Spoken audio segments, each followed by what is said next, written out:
నమస్తే, welcome to Ayushman భవ. నడుంలో చితికిన డిస్కులు, నవీన ఆయుర్వేద వైద్యం, శ్రీ గురు ఆయుర్ కేర్ ఫార్మా, గురు ఆయుర్ కేర్ హాస్పిటల్ హైదరాబాద్, విశాఖపట్నం. ఇప్పుడు సినిమా తారలు, సితారలు ఆయుర్వేద బ్రాండ్ అంబాసిడర్లుగా కోట్ల రూపాయలు రెమ్యునరేషన్తో యాడ్స్ చేస్తున్నారు. దీన్ని బట్టి మనం అర్థం చేసుకోవాల్సింది ఏంటంటే, ఆయుర్వేదం పేరుతో ఎంతో వ్యాపారం జరుగుతుంది. దీనిపై లక్షలు, కోట్లలో మార్కెట్ నడుస్తుంది. వైద్యంలో నవీన మార్పు అంటే ఆయుర్వేదంలో సరికొత్త మార్పు. ప్రతినిత్యం సరికొత్త మార్పులతో మన ముందుకొచ్చే 14 తరాల వైద్య వారసులు, వైద్యరత్న డాక్టర్ బుక్కా మహేష్ బాబు ఎండి మనతో పాటు 10TV స్టూడియోలో ఉన్నారు. వారితో మాట్లాడి నడుము నొప్పికి సంబంధించి మరిన్ని విషయాలు తెలుసుకుందాం.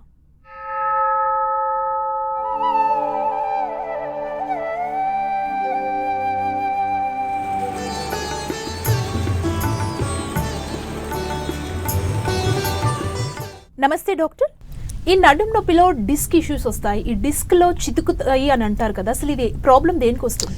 ఇప్పుడు మనకు చాలా వరకు ఏంటంటే, మనకున్న అవగాహన ఏమిటంటే నడుము నొప్పి అంటే నడుము నొప్పి అంతవరకే.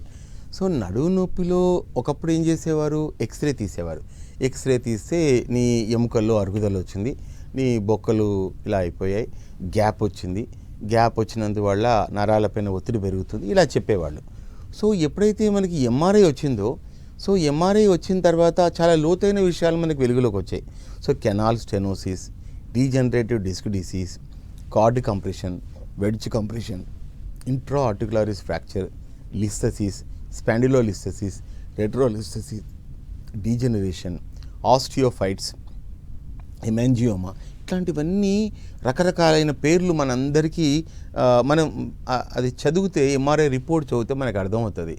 సో చాలా వరకు ఏమనుకునేవాళ్ళు, అసలు ఆయుర్వేదం డాక్టర్లు, వీళ్ళకి ఎక్స్రే ఏం తెలుసు, వీళ్ళకి ఎంఆర్ఐ ఏం తెలుసు, తెలిస్తే ఇంగ్లీష్ డాక్టర్ రాయాలి, వీళ్ళేం రాస్తారు అనేవాళ్ళు.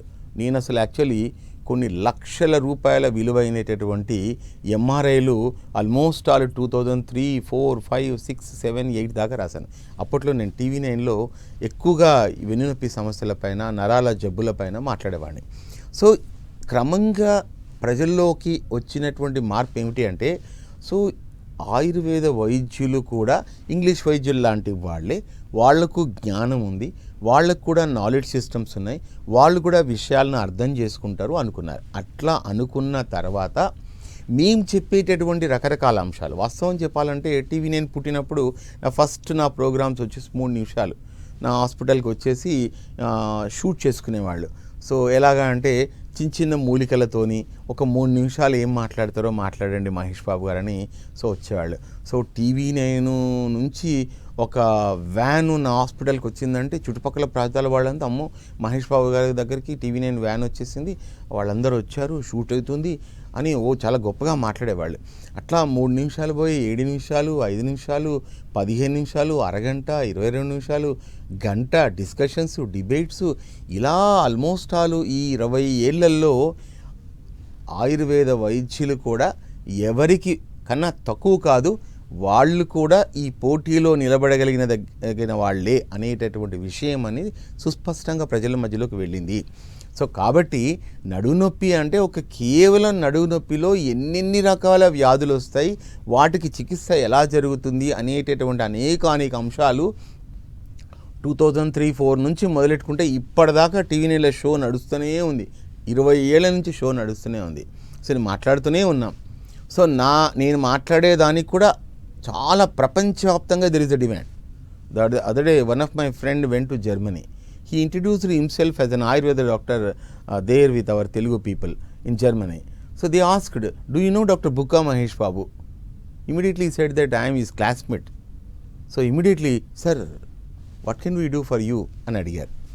ఇట్లాగా అంతే. సీ హౌ మచ్, నేను జర్మనీ వెళ్ళలేదు, నేను జర్మనీలో ఎవరు అడిగారో నాకు తెలియదు, కానీ మీడియా అనేది ఎంత గొప్పగా అవేర్నెస్ క్రియేట్ చేసిందంటే, జర్మనీలో ఉన్నటువంటి వాళ్ళు చాలామంది, అక్కడ ఉండేవాళ్ళు తెలుగు వాళ్ళు చూసేసి, అక్కడ నేను మన షో చూసి అది షో కట్ చేసి వాళ్ళ పేరెంట్స్ చెప్పి, ఇతను చాలా మంచిగా మాట్లాడుతున్నారు, ఆయుర్వేదం పైన మంచి అవగాహన ఉంది, మీరు అక్కడిక్కడ వెళ్ళి ఆపరేషన్ చేసుకోదానికైనా go and consult doctor Bukka Mahesh Babu అని వాళ్ళ పేరెంట్స్ని పంపినటువంటి సందర్భాలు కూడా ఉన్నాయి.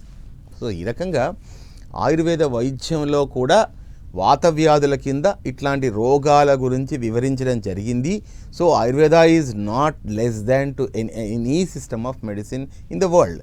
సో కాబట్టి నడుము నొప్పి అంటే కేవలము అన్ని సినిమాలు ఒకటే అనుకున్నట్టుగా కాకుండా అన్ని నడుము నొప్పులు ఒకరా కాదు, వాటిని వ్యాధి నిర్ధారణ చేయగలిగినటువంటి విధానాలు వేరువేరుగా ఉంటాయి. సో ఈరోజు మనం మాట్లాడుకునేటటువంటి నడుము ఎముకల మధ్యలో చితికినటువంటి డిస్కులు అంటే యాన్యులార్ టేర్ అంటారు. యాన్యులార్ టేర్ వల్ల డిస్కులు చితుకుతాయి. సో యాన్యులస్ అనేటటువంటిది ఏమిటి అంటే డిస్క్ చుట్టూ ఉండేటటువంటి ఒక చెలియలి కట్ట లాంటిది, చుట్టూ రౌండ్ బ్యాండ్లా ఉంటుంది అన్నట్లు. అది న్యూక్లియస్ అంటే న్యూక్లియస్ మెటీరియల్, సాఫ్ట్గా ఉండేటటువంటి ఒక మెటీరియల్ అన్నట్టు.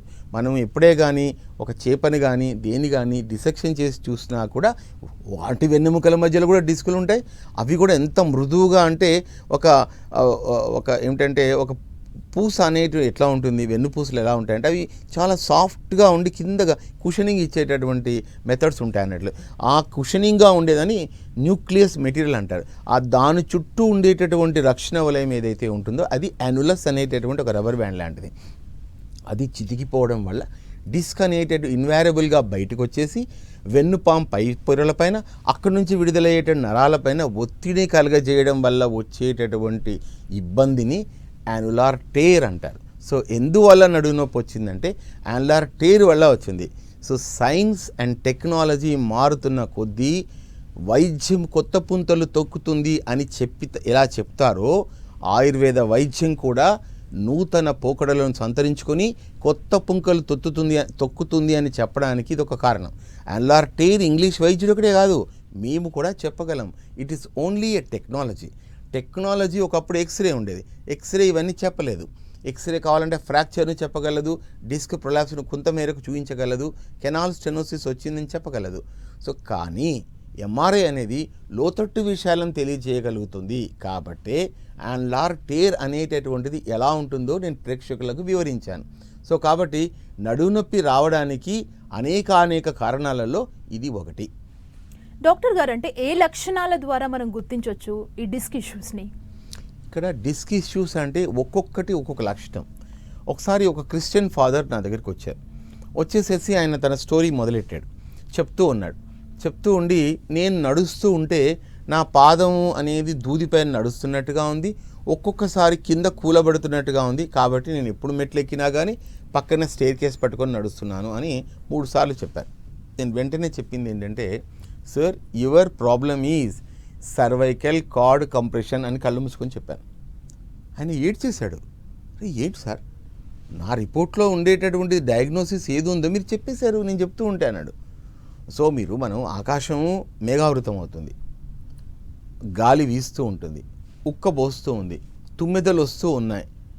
మనం ఏమనుకుంటాం వెంటనే, పెద్ద మనుషులు ఏమంటారు, అమ్మా వర్షం వచ్చేటట్టుగా ఉంది, చల్లటి గాలి వస్తూ ఉంది, పైన వెళ్ళి ఆరబెట్టినటువంటి వస్తువులు పట్టుకొని రా అమ్మా అని చెప్తారు ఇంట్లో పెద్దవాళ్ళు. మనకంతా తెలుసు ఇవి ఇట్లాంటివన్నీ. సో అంటే దీన్ని ఏమంటారంటే పోలీస్ వాళ్ళు కూడా ఉంటారు, ఆయన జరిగిన ఎపిసోడ్ని తెలియదు ఆయనకు, కానీ 301 వెళ్ళి వాడిని పట్టుకురా, పలానా వాడే చేస్తుంటాడు, వాడు మార్కెట్లో తిరుగుతూ ఉంటాడు, పలానా గళ్ళ చొక్క వేసుకుని మనం పట్టుకురండి, ఫస్ట్ తీసుకొచ్చి అని కూర్చోబెట్టండి. అట్లాంటి 2 తీసుకొచ్చి కూర్చోబెట్టేటప్పటికి ఆ పలానా దొంగతనం ఎవరు చేస్తారో బయటకు వస్తుంది. This is called a circumstantial evidence అంటారు. అర్థమవుతుందా? ఇన్ ద సిమిలర్ వే ఆయుర్వేదంలో కూడా ఒక్కొక్క రోగము ఒక్కొక్క లక్షణాన్ని ఖచ్చితంగా చెప్తుంది, ఖచ్చితంగా చెప్తారు. అందుకని పూర్వం రోజుల్లో వైద్యులు కేస్ స్టడీ జాగ్రత్తగా పేషెంట్ ఏం చెప్తున్నాడో వినేవాళ్ళు. అట్లా వినడం వల్ల ఏం తెలుస్తుంది అంటే what might be the reason. మీరు ఎప్పుడైనా పోలీస్ స్టేషన్ వెళ్ళినప్పుడు మనం చూస్తూ ఉంటాం, మంచి తెలివైన అతను వింటాడు, ఎలా కళ్ళు మూసుకొని వింటాడు, ఏం జరిగింది, ఓ అలా జరిగిందా, రైట్, ఇంకేం చేశారు మీరు. సో దాంట్లో వీడు చెప్పేది నిజమా కాదా అబద్ధమా, కానీ ఏం జరిగి ఉండొచ్చు అనేటటువంటి ఒక సర్కమ్స్టెన్షియల్ ఎవిడెన్స్ను పట్టుకుంటాడు పోలీస్ ఆఫీసర్. అందుకని ఇండియన్ పోలీస్ అనేది ప్రపంచంలో the best police in the world కదా. సో ఆ మాదిరిగా మనం కేర్ఫుల్గా వినడం వల్ల ఏమి జరిగి ఉండవచ్చు ఒక స్పష్టమైన నిర్ధారణకు మనం వస్తాం అన్నట్లు. సో అందుచేత ఆయుర్వేద వైద్యుడు అంటే ఇప్పుడిప్పుడు అర్థమవుతా ఉంది, what is meant for Ayurveda వైద్యం వైద్యుడు ఎంత ఇంపార్టెంట్ అనే విషయాన్ని ఇప్పుడు మనకు అర్థమవుతుంది స్పష్టంగా. ఇలాంటి షోస్ చేయడం వల్ల అర్థమవుతుంది వీళ్ళకి ఎంత నాలెడ్జ్ ఉంది అని. సో కాబట్టి అన్ని నొప్పులు ఒకలా ఉండవు. ఒక్కొక్క రకమైనటువంటి ఏదైతే ఇబ్బంది ఉంటుందో, అంటే అన్యులార్ టేర్ ఒక రకమైనటువంటి లక్షణాలను చూపిస్తుంది, కేవలం నడుము నొప్పి ఒక రకంగా చూపిస్తుంది, కెనాల్ స్టెనోసిస్ ఒక రకం చూపిస్తుంది, సయాటికా ఒక రకమైన ఇబ్బందిని చూపిస్తుంది, వెడ్జ్ కంప్రెషన్ ఒక రకమైన ఇబ్బందిని చూపిస్తుంది, సర్వైకల్ కార్డ్ కంప్రెషన్ కానీ లంబార్ కార్డ్ కంప్రెషన్ అని ఇంకొక రకమైన ఇబ్బందిని చూపిస్తుంది. అదేమిటంటే మూత్రం అనేటటువంటి కంట్రోల్ తప్పుతుంది, మలమూత్రాలపైన నియంత్రణ ఉండదు. సో ఇట్లాంటి కేసులు కూడా మేము చూసి సక్సెస్గా తగ్గించాం కాబట్టి మేము ఈరోజు ఇంత ఘనాపాటిగా ఈ వైద్యాన్ని ప్రమోట్ చేయడానికి పూనుకున్నాం అన్నట్లు. సో కాబట్టి వైద్యం అంటే అన్ని నొప్పులు ఒకలా ఉండవు, నొప్పికి వేరే వేరే లక్షణాలు ఉంటాయి. కాబట్టి అన్యులార్ టేర్ లక్షణాలు ఏంటి అంటే కాళ్ళంతా లూజ్గా ఉంటాయి, సో కూర్చోవడానికి ఇబ్బందికరంగా ఉంటుంది, విపరీతమైనటువంటి మంటలు ఉంటాయి, తర్వాత నడుము అంతా లూజ్గా మారిపోతుంది, సో నిటారుగా నిలబడలేకపోతారు, బెడ్ మీదనే పడుకునేటట్టుగా ఉంటుంది. ఇక్కడ మలమూత్రాలపైన నియంత్రణ ఉంటుంది కానీ ఇతరత్ర ఇబ్బందులు ఉంటాయి, నడకలేరు. ఒకసారి ఏం జరిగిందంటే ఒక పెద్ద ఆయన, ఒక మంచి బిజినెస్ మ్యాన్ పొద్దున్న వాకింగ్ చేసేసి యోగా చేస్తూ ఉన్నారు. యోగా చేస్తూ ఉంటే టక్కున కొంచెం యోగా ఎక్కువ చేసి సర్వాంగాసనం కొంచెం బాగా వంచేస్తాను, ఈరోజు చాలా ఫ్రీగా ఉంది, బాగా చేస్తానమ్మా అని వంచాడు. అంతే, కట్టుమని చెప్పుడు వచ్చింది. అంతే, 2 కాళ్ళు ఊగుతూ ఉన్నాయి, ఇట్లా డింగ్లాడుతూ ఉన్నాయి, విరిగిపోయిన కాళ్ళు ఇట్లా ఊగుతున్నాయి. సో అమ్మో చచ్చాన్రా దేవుడా అనుకున్నాడు. వెంటనే గట్టిగా అరిచేటప్పటికి అక్కడ ఉండేటటువంటి బల్లా పైన అతను పడుకోబెట్టారు. ఇంతట్లో ఆర్థోపెడిక్ డాక్టర్ని పిలిచారు. పిలిచిన తర్వాత ఆర్థోపెడిక్ డాక్టర్ ఏం చేశాడు, చూసేసిన తర్వాత లేదు సార్ మీరు ఒక 6 నెలలు రెస్ట్ తీసుకోవాలి, లేకపోతే తగ్గదు, ఆపరేషన్ కూడా మీకు అవసరం పడుతుందని చెప్పాడు.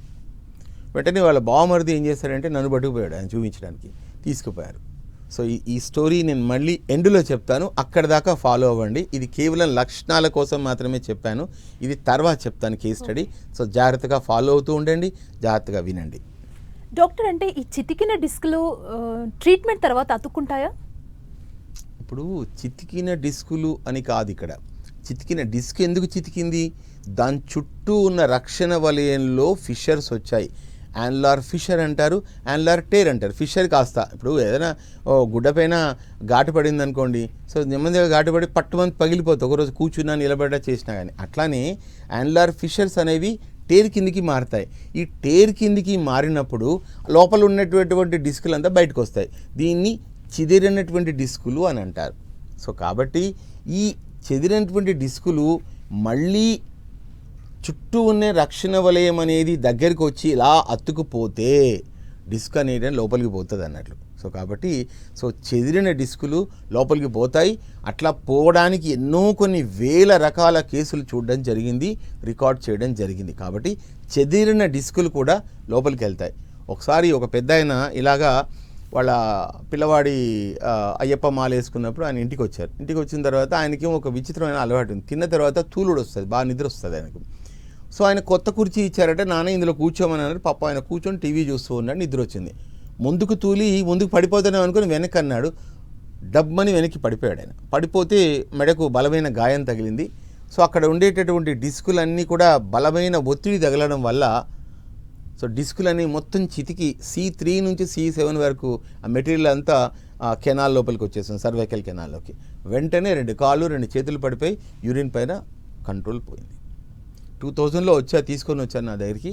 సో ఆయనకు వైద్యం చేస్తే 6 months తర్వాత దాదాపు 75% ఈ బికేమ్ ఆల్ రైట్. ఏదో ఒక కార్పొరేట్ హాస్పిటల్లో 3 లక్షలు ఇస్తే కానీ ఆపరేషన్ చెయ్యం, చేస్తే కూడా ఏం బాగుపడుతుందో చెప్పలేమన్నారు. ఆ పరిస్థితిలో వాళ్ళు నా దగ్గరికి వచ్చారు. The became absolutely normal. 1 year తర్వాత మూత్రం పైన స్టూల్ పైన పూర్తిగా కంట్రోల్ వచ్చి ఆయన చనిపోయే వరకు 20-30 సంవత్సరాలు ఆనందంగా బతికాడు. అట్ ది ఏజ్ ఆఫ్ 67 ఈ కేమ్. సో కాబట్టి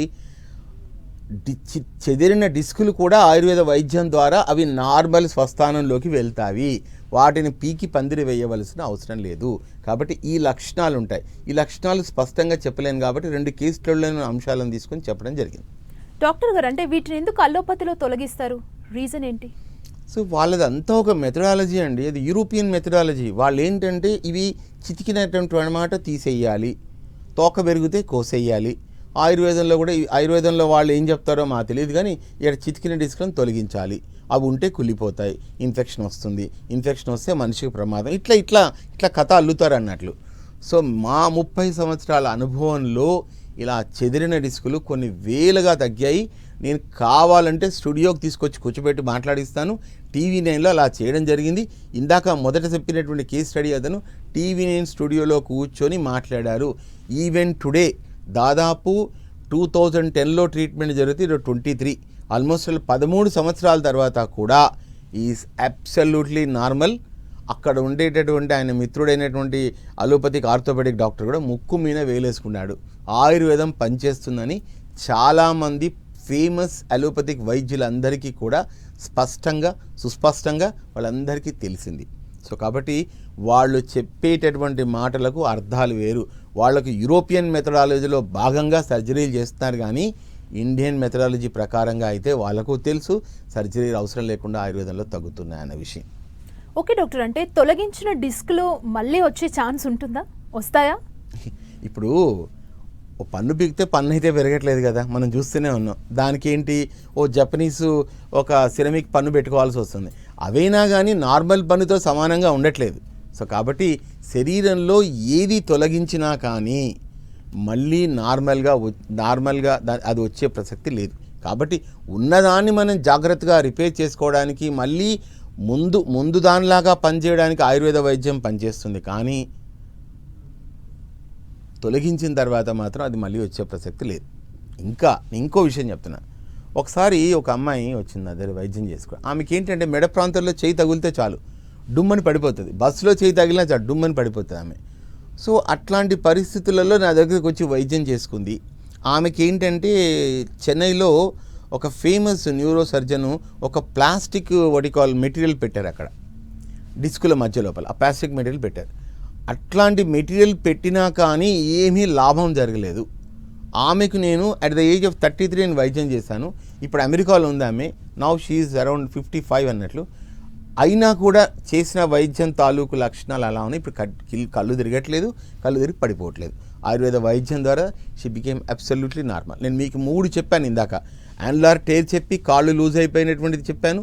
తర్వాత ఇంకొక అతనిది సర్వైకల్ డిస్క్ ప్రొలాప్సెస్ ఉండి కార్డ్ కంప్రెషన్ వచ్చింది చెప్పాను. ఇప్పుడు ఈ అమ్మాయిది సర్వైకల్ కార్డ్ కంప్రెషన్ చెప్పాను. ఇంతమంది ఉన్నప్పటికీ ఇంతమందిలో కూడా అద్భుతంగా వైద్యం జరిగి ఇప్పటికీ నార్మల్గా ఉన్నారు. సో కాబట్టి ఆయుర్వేద వైద్యం అనేది ఒక సిస్టమేటిక్గా కనుక చేసుకున్నట్లయితే అద్భుతమైన ఫలితాలు సొంతం చేసుకోవచ్చు. అది ఇంగ్లీష్ వైద్యం లాగా కాలంటే కాలు కన్నంటే కన్ను పీకి అవతల పడవేయాల్సిన అవసరం లేదు. డాక్టర్, అంటే ఒక్కసారి డిస్క్ ఇష్యూ వచ్చిందంటే ఇంకా లైఫ్ లాంగ్ బాధపడాల్సిందేనా?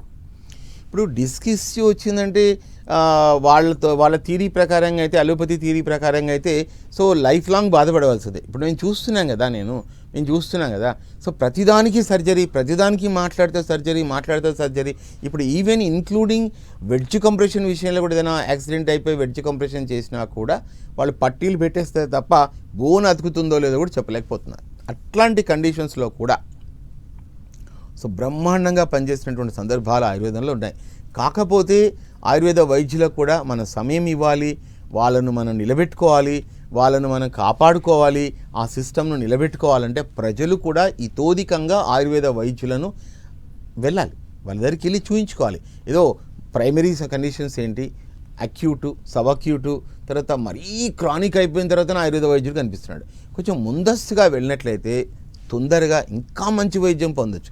ఇవన్నీ ఇందాక చెప్పిన కేస్ స్టడీస్ అన్ని క్రానిక్ కండిషన్స్లో వచ్చారు, అద్భుతమైన వైద్యం చేసుకుని సొంతం చేసుకున్నారు.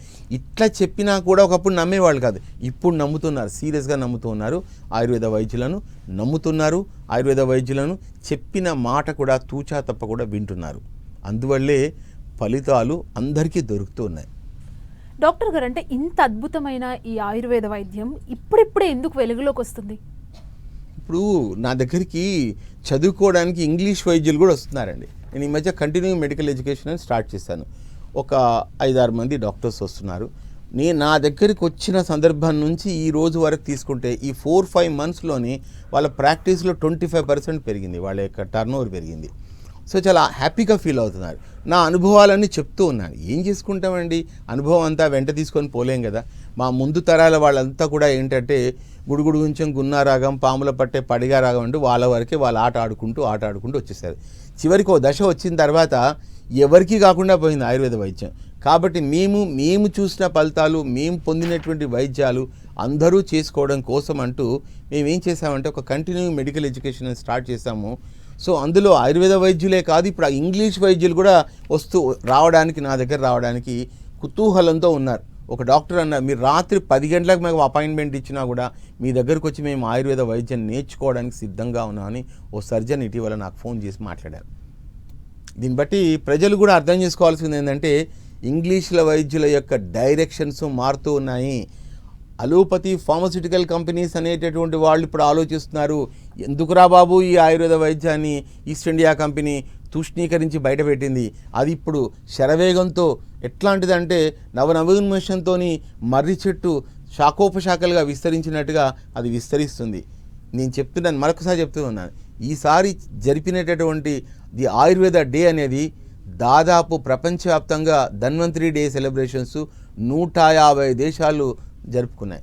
సో చాలా దేశాలు టెక్నాలజీ ట్రాన్స్ఫర్ కింద ఆయుర్వేదాన్ని అడుగుతూ ఉన్నాయి. ఇంకా మీరు అర్థం చేసుకోండి. సో రేపొద్దున ఆయుర్వేద డాక్టర్లు ఇండియా నుంచి ఇతర దేశాలకు వలసపోయినా కూడా పెద్ద ఆశ్చర్యపోవాల్సినటువంటి అంశం అయితే కాదు నా దృష్టిలో. ఎందుకంటే గుజరాత్ ఆయుర్వేద యూనివర్సిటీ, బెనారస్ ఆయుర్వేద యూనివర్సిటీ, తర్వాత ఆర్య వైద్య నిలయం లాంటివి, ఆర్య వైద్య ఫార్మసీ లాంటివి కోయంబత్తూరు నుంచి, తర్వాత మణిపాల్లో ఉండేటటువంటి ఇంకొక ఆయుర్వేద ఇన్స్టిట్యూట్ అనేవి 4-5 ఇన్స్టిట్యూట్లు అనేటటువంటి ప్రపంచంలో ఉండేటటువంటి ప్రతి ఆయుర్వేద మార్పు వెనకాల నిశ్చితంగా వీళ్ళందరూ ఉన్నారు. సో ఎలక్ట్రానిక్ మీడియాలో మాలాంటి మేము మాట్లాడుతున్న ప్రపంచవ్యాప్తంగా వింటూ ఉన్నారు. నిన్నగాక మొన్న వచ్చినటువంటి 10 టీవీ ఆయుర్వేద వైద్యాన్ని చెప్పేటప్పటికీ మార్కెట్లో కొత్త రకమైనటువంటి ప్రభంజనం అనేది సృష్టించబడింది. మనం మాట్లాడుతున్న ప్రతి అంశాన్ని ఇతర ఛానల్స్ కూడా అబ్జర్వ్ చేస్తూ ఉన్నాయన్నట్లు. సో కాబట్టి ఆయుర్వేద వైద్యం అనేది మనది, మన సంస్కృతిలో భాగము, మన నాగరికతలో భాగము, మన సభ్యతలో భాగము, మన యొక్క సనాతన ధర్మంలో కూడా భాగం ఇది. ఆయుర్వేద వైద్యం అనేది దేవీ దేవతల నుంచి ఇంద్రుడు, అష్టదిక్పాలకులు, గొప్ప ఈ యొక్క దేవీ దేవతలందరూ కూడా సాక్షాత్తు శివుడే ఎన్నో పుస్తకాలు రాశారు ఆయుర్వేద వైద్యంలో. కాబట్టి దీని గురించి మనం ఎన్నో విషయాలు మాట్లాడుకోవాలి, ఎంతో తెలుసుకోవాలి. ఇట్లాంటి విషయాలు సోషల్ మీడియా ప్లాట్ఫామ్ పైన, ముఖ్యంగా ఎలక్ట్రానిక్ మీడియా, TV9 కానీ 10 టీవీ కానీ ఈ ప్రచారం చేస్తున్నటువంటి ఈ అద్భుతమైనటువంటి గురు ఆయుకేర్ ఫార్మా వాళ్ళు అందించేటటువంటి గురు ఆరోగ్యవేద 2.0లో ఇంతకు ముందు చెప్పుకోనివి, ప్రజలకు తెలియనివి, నిశ్చితమైన అంశాలు, లోతైన అంశాలు, ఎందుకు ఈ ఆయుర్వేద వైద్యం ఇప్పుడు ప్రపంచాన్ని దుందుబి మోగిస్తూ ఉంది, అందరూ ఎందుకు ఈ ఆయుర్వేద వైద్యాన్ని తీసుకుంటున్నారు అనే అంశాలను మనం నిశ్చితంగా స్టడీ చేద్దాం, క్రమంగా చేద్దాం, తెలుసుకుందాం. మీరు ఆలకించండి, బుక్ పెట్టుకోండి, దొరికినటువంటి ముఖ్యమైన పాయింట్స్ రాసుకోండి. ఇంకా ఇక్కడ చెప్పినటువంటి ఆయుర్వేద వైద్యం ఇంకా మీకు ఎక్కడ కూడా దొరకదు. ఏ సోషల్ మీడియా ప్లాట్ఫామ్ అయినా హాయ్ ఫ్రెండ్స్ అనేటువంటి వాళ్ళు కూడా ఎవరు చెప్పరు. కాబట్టి ఎన్నో లోతైన అంశాలు చెప్పడానికి 10 టీవీ వాళ్ళు కృతకృత్యులుగా మీ ముందుకు ఒక అద్భుతమైన నవీన ఆయుర్వేద వైద్యాన్ని మీకు అందించే దృష్టిలో ఉన్నారు. కాబట్టి ప్రజలు కూడా ఈ విషయాన్ని ఒక్కొక్కరు 100 మందికి చెప్పండి చాలు. మీరు ఏం చేయాల్సిన అవసరం లేదు. ఇది ఒక పెద్ద పుణ్యము, ఇది ఒక మహా బృహత్కరమైనటువంటి పుణ్య కార్యక్రమం. కాబట్టి కార్తీక మాసంలో ఈ జరుగుతున్నటువంటి ఈ రకమైనటువంటి ఈ వైద్యాన్ని మీరు కనుక ఒక్కొక్కరు 100 మందికి చెప్తే శివుని యొక్క ఆరోగ్యాల యొక్క ఐశ్వర్యాలను, అమ్మవారి కరుణా కటాక్షాలను పొందుతారు. నేను మనస్ఫూర్తిగా చెప్తున్నాను, నేను నిజంగా చెప్తున్నాను. ఒక సాంప్రదాయ కుటుంబం నుంచి వచ్చిన వాడిని మీకు నేను చెప్తున్నాను. ఇలా చేశారు. ఒక 100 మందికి మీ యొక్క మెసేజ్ పెట్టినట్లయితే ప్రతి వారంలో ఒక 3 ప్రోగ్రామ్స్ వస్తున్నాయి. మీరు ఇట్లనే కనుక ఆదరించినట్లయితే ఖచ్చితంగా వారానికి ఇంకా ఎక్కువ ప్రోగ్రాములు చేసే దిశలో మేము మంచి ప్రోగ్రామ్స్ మీకు అందిస్తాం. కాబట్టి సహస్రద మీ అందరికీ మనసు విప్పి ప్రణామాలతో చెప్తాను. దయచేసి నేను ఒక 30 సంవత్సరాల ఆయుర్వేద వైద్యం చేసినటువంటి వాడిని, నా దగ్గర విశిష్టమైన అనుభవం ఉంది. ఈ అనుభవాన్ని మొత్తం ఎలక్ట్రానిక్ మీడియాలో నిక్షిప్తం చేద్దామని అనుకుంటున్నాం. 14 తరాల వైద్య వారసుని, 1000 సంవత్సరాల చరిత్ర మాకుంది. మేము నిశ్చితంగా మీకు ఆయుర్వేద వైద్యాన్ని అందిస్తాం. మీరు కనుక ఈ వైద్యం నేర్చుకుంటే ఇంగ్లీష్ డాక్టర్లను ఒక్క పెట్టన పక్కన పెడతారు. వాడు సర్జరీ అంటే సర్జరీ లేకుండా తగ్గించుకునేటటువంటి అనేక దీర్ఘ ఉపాయాలను మీకు మేము చెప్తాం. Thank you doctor. నడుంలో డిస్క్ ఇష్యూస్కి సంబంధించి అనేక రకాలుగా వాటున్న ఇబ్బందుల గురించి మీరు మా ప్రేక్షకులకు తెలియజేశారు. అండ్ ఆయుర్వేదానికి ఉన్న ప్రాముఖ్యతను కూడా మీరు తెలియజేసినందుకు thank you so much doctor. చూసారు కదా, ఇది ఇవాళ ఆయుష్మాన్ భవ. మరో కార్యక్రమంతో మళ్ళీ కలుద్దాం. చూస్తూనే ఉండండి 10 TV.